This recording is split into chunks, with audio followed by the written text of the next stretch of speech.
Dr. A.Q. Khan, stealer of nuclear secrets but a hero in Pakistan. Dr. Abdul Qadir Khan is now identified as the man who single handedly built Pakistan's bomb. The reality is more complex. Dr. Abdul Qadir Khan, who died in Islamabad on Sunday, October 10, of COVID 19 related complications at the age of 85, was revered in Pakistan as the father of the country's atom bomb. In popular lore, he is eulogized as the man responsible for single handedly ensuring that Pakistan became a nuclear weapons country and thus saved it from India's nuclear weapons. The international shame he brought Pakistan for running a rogue nuclear network and proliferating for personal profit did not dent his stature at all. Instead, the man who was born in Bhopal in 1936 and whose family migrated to Pakistan during partition was seen as a patriot, the victim of an international conspiracy to rob Pakistan of its nuclear jewels and to defame the country. Khan's grateful nation honored him with the titles of Nishan-e-Imtiaz, Order of Excellence, Pakistan's highest civilian honor, and Mohsin-e-Pakistan, Benefactor of Pakistan, stealer of nuclear secrets. In 2004, under American pressure, Pakistan's then military ruler, General Parvez Musharraf, was forced to take action against Khan. Musharraf denounced Khan in strong language in an address to the nation. That was followed by the nuclear physicist. He was a meteorological engineer to begin with, appearing on national television and making public confession that he had clandestinely sold nuclear know-how and parts to North Korea, Libya and Iran.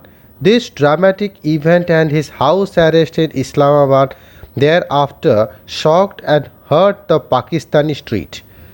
Bhutto's hand-picked man, Khan became part of the Prime Minister Zulfikar Ali Bhutto's secret plans to acquire nuclear weapons in the 1970s. Even while he was in the Netherlands, where he was working for a uranium enrichment plant, he was suspected of stealing centrifuge parts and enrichment know-how at the time. But before any action could be taken against him, he returned home in 1976 to join Pakistan's atomic program officially. Although he is now identified as the man who single-handedly built Pakistan's bomb, the reality is more complex. His colleagues at the Pakistan Atomic Energy Commission disputed his credentials and knowledge as a nuclear physicist, and he was reportedly not the leader of the team that tested Pakistan's nuclear device in May 1998 after India carried out its test in Pokhran, even though he was present at the test site in Chagai. The secret Pakistani bomb. But Pakistan was suspected of having nuclear weapons even before the retaliatory 1998 test. In 1987, Khan told the veteran Indian journalist Kuldeep Nair in an interview, "America knows it. What the CIA has been saying about our possessing the bomb is correct, and so is the speculation of some foreign newspapers. They told us Pakistan could never produce the bomb and they doubted my capabilities, but they know we have it." Nair asked him why Pakistan had not announced his achievement. Khan replied, "Is it necessary? America has threatened to cut off all its aid." Khan's house arrest in 2004 came after the US confronted Musharraf with evidence of the proliferation activities of the A.Q. Khan network. Khan later retracted the confession and said he had been forced to make it. Rehabilitation after Musharraf.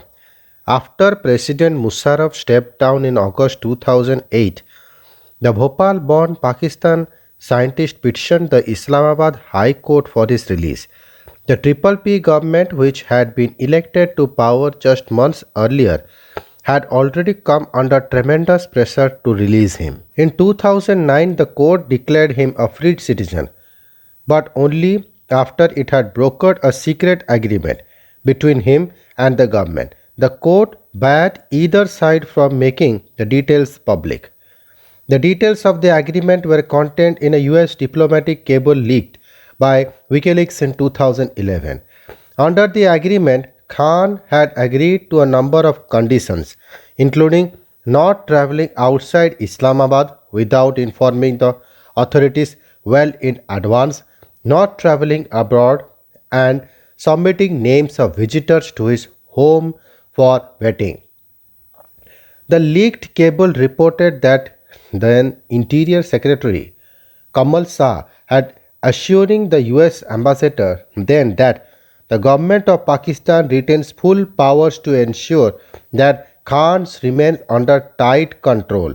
Shah said that the house arrest from 2004 onward was extrajudicial and that the court's decision had given the government legal cover.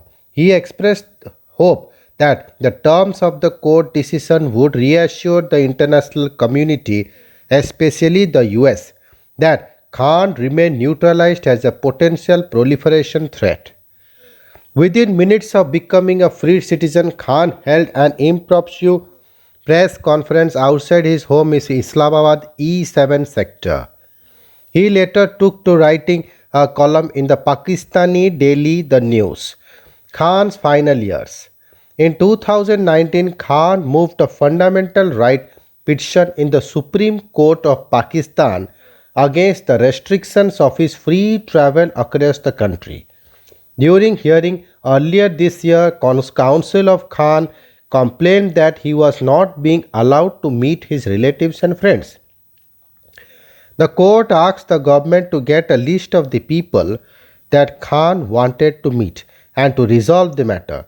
The judge described Khan as the Mohsin, benefactor of Pakistan, and said he should be well cared for. The case was still being heard when Khan contracted COVID. He was moved to the military hospital in Rawalpindi, from where he was discharged after recovering from the virus. Thank you.